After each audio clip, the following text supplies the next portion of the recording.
And now, it's time for another Dice Tower review with Tom Vasel.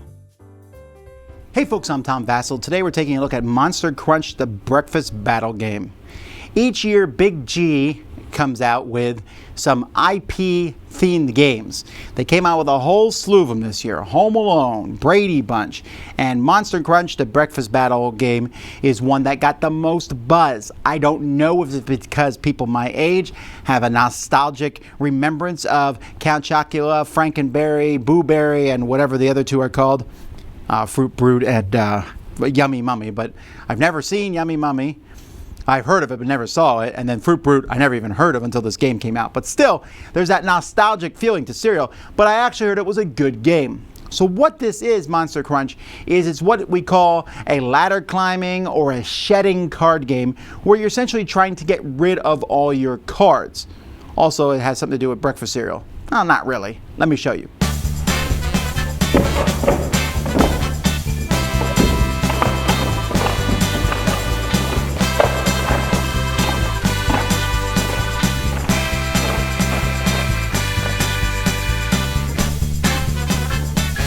Alright, so each person is going to get their own cereal. So Frankenberry, you'll get your own deck of cards. There's 36 cards in the deck, and these cards are numbered from 1 to 12.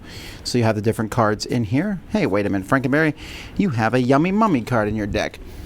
You'll also get a bowl for yourself that you'll have in front of you, and two special ability cards, Milkenstein and Strongberry. The game's going to take place over 3 rounds, and each round you're going to draw 12 of the cards from your deck. 4, 5, 6, 7, 8, 9, 10, 11, 12. And you are trying to get as many cards as you can into the scoring pile. So one player is going to go first, and that player is going to choose a card from their hand and play that card in their cereal bowl.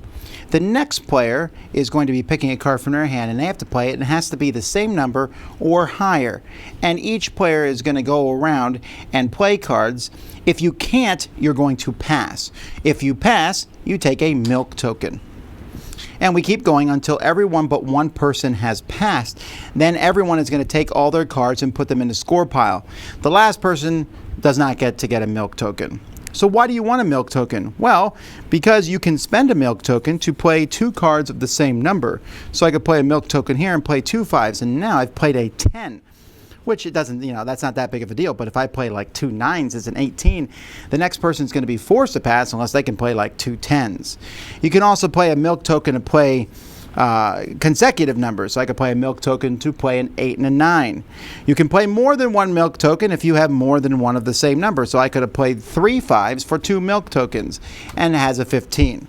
So your goal is to get rid of the cards in your hand. When one person runs out of cards, the round instantly ends. Everyone has all the cards that they've played will be in a scoring pile. Any cards that you have not played in your hand get thrown back in the box. And then you start the next round. You'll draw 12 cards.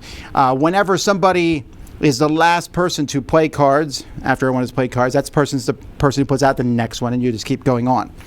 So milk tokens will be used to play cards of the same number or consecutive cards. At the end of the game, you're going to add up your points, which is how many cards you have in the scoring pile. A perfect score would be 36. If there's a tie, whoever has the most milk tokens will break the tie. Players also have these special abilities you can use once per game. This one here gives me a milk token if I have 0. I can play a milk token to combine any 2 cards this turn. Fruit Brute. You may combine 2 cards with equal value without spending a milk token. Choose even or odd until the next round. Players can only play cards of that type. Count Chocula. Until the next round, players must play equal to or lower. So everyone starts playing lower instead of higher. And here, put 1 card from your scoring pile back in the box to get a milk token. It's kind of a dangerous card to play. So each person has those 2 special abilities. And that's pretty much the game. The game's components are very high quality. These bowls of cereal look really good, and in case you're confused as to who is whose, they say them on the back. You have your own deck of cards. Now, these are not the best quality cards. They're okay cards, but they look really good. The numbers in the corners, I really like how they have the cereal on them. They just have a good look. I mean, they're all pretty much the exact same thing on them, right? But this is definitely Count Chocula's. And these tiles here are nice and thick, the special ability tiles. And everything fits in the box. It's just a normal size box here. But I kind of like the whole motif is going to really come through. It definitely looks good. Now, this game is definitely going to appeal to people who like Frankenberry and Boo Berry and Count Chocula because it's fun, it's easy. It's like one of the easiest versions of what we call the shedding game, as opposed to like an easy trick-taking game. You're just playing a card that's the same number or higher and trying to get rid of them, but you got to figure out the best time to use your milk. That's what it is. When do you use a milk token? Because you want to take control of the table and get rid of all your cards. And what I like about this game is everyone has the same 36 cards. The special abilities, I feel maybe they're balanced or not, but they're not that powerful. But they are cool, and it's cool to have your own little special ability. But there's not a lot of thought. This is one of those games you can sit there and play and talk and have a good time grabbing milk. In fact, my video editor actually got little real milk cartons that they passed around and used over the course of the game, which I thought was funny. But the whole idea of just playing some cards, then every once in a while playing a milk carton, I just put 2 10s together, 20, beat that. I have my 3 11s. What are you going to do? 33, that's 2 milk. No one's going to be able to go. And now I'm going to play this and go around the board. And it just works smoothly. I've seen someone get a perfect score, 36 cards, although that's probably not going to happen that often. And I haven't seen a tie yet, but the tie's broke by the milk cartons.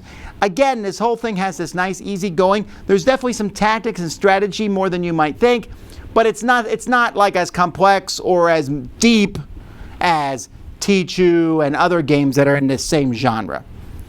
I don't care. It doesn't need to be that way. This is a game that I'm going to be able to get people to play who might not normally play board games. In fact, you might be watching this because you like this series and you're like, oh, I don't want to play anything complex. It's not complex. It's easy. Your whole thinking is, how do I get rid of the cards from my hand? I have a 1. That's a harder card to get rid of because you have to play your 1, either when you get to go first, you get rid of that 1, or in a combination with some other cards. Like I might play a 1, 2, and the 3 together to make a 6. So that's really the deepest thoughts that's going into the game, but it's fun, and when you're done, you feel like you played a full-fledged card game. Now, it's actually pretty big for a card game, right? A big box here, but it is a lot of fun. I recommend it. Monster Crunch.